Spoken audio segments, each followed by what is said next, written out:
दोस्तों, आज हम जानने वाले हैं दुनिया के सबसे खतरनाक क्रिमिनल पाब्लो एस्कोबार के बारे में, जिसकी खुद की जेल थी। अगर आपको ये वीडियो पसंद आए तो लाइक, कमेंट, शेयर जरूर करें और चैनल को सब्सक्राइब करना ना भूलें। पाब्लो एस्कोबार दुनिया का सबसे बड़ा और सबसे अमीर क्रिमिनल माना जाता है, जिसकी खुद की जेल थी। माना जाता है पाब्लो एस्कोबार के पास दुनिया का लगभग कोकीन का कंट्रोल था। पाब्लो एस्कोबार का जन्म कोलंबिया की सिटी मेडेलिन के टाउन रायो नेग्रो में 1 दिसंबर 1939 को हुआ और उसकी 2 दिसंबर 1993 में उसकी डेथ हो गई। पाब्लो एस्कोबार की मां का नेम हरमिल्डा था। वो अपने पिता को छोड़कर रायो नेग्रो से मेडेलिन में अपनी मां के साथ रहने लगा। पहले तो वो छोटी लूटपाट करता था, पर बाद में वो एक लेडी से मिलता है जिसका नेम ब्लैक विडो था। वो उस लेडी से कहता है, मैं अमेरिका में 1000 किलो कोकीन भिजवा दूंगा, क्या आप मेरी कोकीन बिकवा देंगी? ये बात सुनकर वो बोली, तुम वहां कोकीन भिजवा दो, मैं बिकवा दूंगी। और उसने भिजवा भी दी थी। उसने वहां की पुलिस नेता सभी को पैसे खिलाकर अपने कंट्रोल में ले लिया था। उसने कोलंबिया में बहुत लोगों की हत्या की, 100 से भी ज्यादा बॉम्ब ब्लास्ट करवाए। माना जाता है कि उसने 45,000 से भी ज्यादा लोगों की जान ली। उसे गरीब लोगों का मसीहा भी माना जाता है। वो गरीब लोगों को पैसे देता था। पाब्लो के भाई रॉबर्टो एस्कोबार की किताब द काउंट्स स्टोरी के मुताबिक वो कई बार एक दिन में 15 टन कोकीन की तस्करी करता था। 1949 में फोर्ब्स मैगजीन ने एस्कोबार को दुनिया का 7वां सबसे अमीर शख्स बताया था।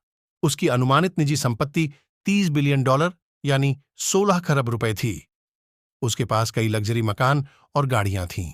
पाब्लो के भाई रॉबर्टो ने बताया था कि जिस वक्त पाब्लो का सालाना मुनाफा 1,26,928 करोड़ रुपए था, उस वक्त उसके गोदाम में रखी इस रकम का 10% हिस्सा तो चूहे खा जाते थे, या फिर पानी और अन्य वजहों से ये खराब हो जाता था। रॉबर्टो के मुताबिक वो 1,66,000 रुपए हर महीने नोट की गड्डियां बांधने के लिए रबर बैंड पर खर्च कर देता था।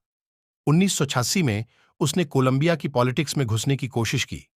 इसके लिए उसने देश के $10 बिलियन 5.4 खरब रुपए के राष्ट्रीय कर्ज को चुकाने की पेशकश भी रखी। पाब्लो कोलंबियाई सरकारों और अमेरिका का एक बड़ा दुश्मन था।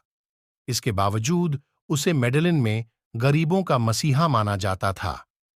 पाब्लो ने कई चर्च भी बनवाए, जिसने उसे लोकल रोमन कैथोलिक समाज में काफी लोकप्रियता दिलाई। रॉबिन हुड की छवि पाने के लिए उसने बहुत मेहनत की। इसके साथ ही उसने इसके पास ग्रीक शैली के एक किले के कंस्ट्रक्शन की योजना बनाई थी। किले का कंस्ट्रक्शन शुरू भी कर दिया गया था, लेकिन यह कभी पूरा नहीं हो पाया।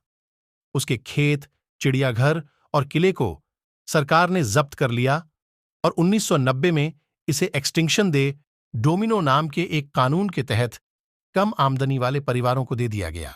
1983 में पाब्लो एस्कोबार ने फैसला लिया कि मैं राजनीति में जाऊंगा। फिर उसने पार्टी ज्वाइन कर ली, लेकिन कुछ टाइम के बाद अमेरिका के दबाव के कारण उसे पार्टी से निकाल दिया गया। अमेरिका और कोलंबिया ने उस पर $1 मिलियन का इनाम रखा और उसके पीछे सारफ शूटर छोड़ दिए। इस बात से परेशान होकर पाब्लो ने फैसला लिया कि मैं सबको मारूंगा। फिर उसने कोलंबिया के मिनिस्टर ऑफ जस्टिस को मरवा दिया और वहां के सभी सरकारी कर्मचारियों को मरवाना शुरू कर दिया। उसने इनाम रख दिया कि एक पुलिस वाले को मारने की कीमत $2,000 और स्पेशल फोर्स के ऑफिसर को मारने के $5,000। बहुत सारे लोगों को मरवाने के बाद जब कोलंबिया पर इंटरनेशनल परिसर आने के बाद वहां की सरकार ने पाब्लो को अमेरिका को सौंपने की सोची। इस पर पाब्लो बोला कि मुझे अमेरिका मत भेजो, मैं देश का पूरा कर्जा उतार दूंगा, लेकिन सरकार ने मना कर दिया। फिर पाब्लो बोला, ठीक है, मुझे अमेरिका मत भेजो, मैं जेल में रह लूंगा, लेकिन जेल मेरी होगी और सिक्योरिटी मेरी होगी। इस बात को कोलंबियन सरकार मान गई।